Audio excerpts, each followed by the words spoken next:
everyone, it's Justine, and today I'm going to show you how to make these wedding thank you cards. Don't forget that the So Susie Stamps and the Ton are having a collaboration hop for the next 3 days, and I'm doing this video as a part of that. So I'm going to be using some 3M masking post-it tape. So I'm just simply using some tape here, and you can use washi tape or you can use a piece of computer paper or whatever to mask off an area. And the goal of this is to make a triangle so that my stamp only works on the triangle. So as you can see, I'm kind of using some sheets of paper to cover up certain areas. I'm going to ink up my stamp. This is the thank you background cling from the Ton stamps, and this just says thank you over and over again in small print. Now I'm going to lay down my stamp and I'm going to ink it up in the proper position right now. I had it kind of positioned wrong. And I'm going to stamp until the triangle is filled. So I have to put some pressure on the edges next to the tape, and then you'll see once I take off the tape, I have a perfect triangle of thank yous in black ink. And I'm going to put the tape back on and do the top as a triangle as well. So you can reuse your masking tape here probably quite a few times on different cards. And again, you could just cut out a template out of a piece of computer paper with a triangle open, and that would work as well. So once again, I'm just going to position my stamp accordingly. You have to make sure it's facing obviously the right way, and then I'm going to pick it up with my MISTI stamping tool.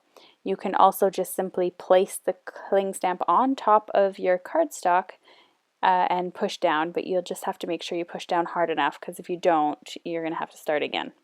That's what's nice about the MISTI, is that I can stamp over and over in the same spot.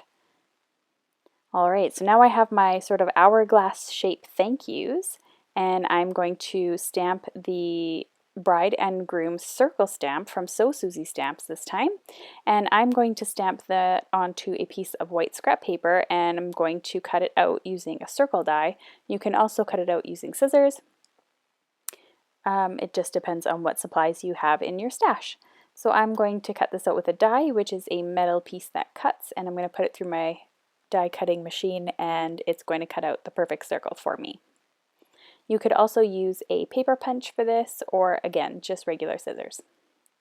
Then I'm going to put some aluminum silver foil tape onto my card. I just had to take it off screen there so I could straighten it properly.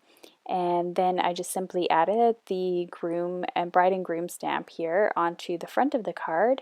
I added some 3D foam tape as well to the back to make it sort of pop off my card, but it's not really necessary to do that.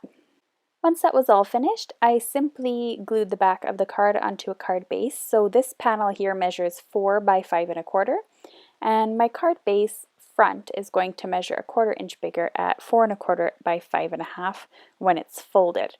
Now what I do is I just take a piece of 11 by 4 1/4 sheet of paper, and I did it in black this time. You could also do it in white, and I folded it in half. That's the end of my card tutorial today. I hope you enjoyed this really quick and easy thank you bride and groom card that you could create in bulk to make your own thank you cards for any occasion. Thank you so much for watching, and all the supplies used are listed below in the video description or on my blog.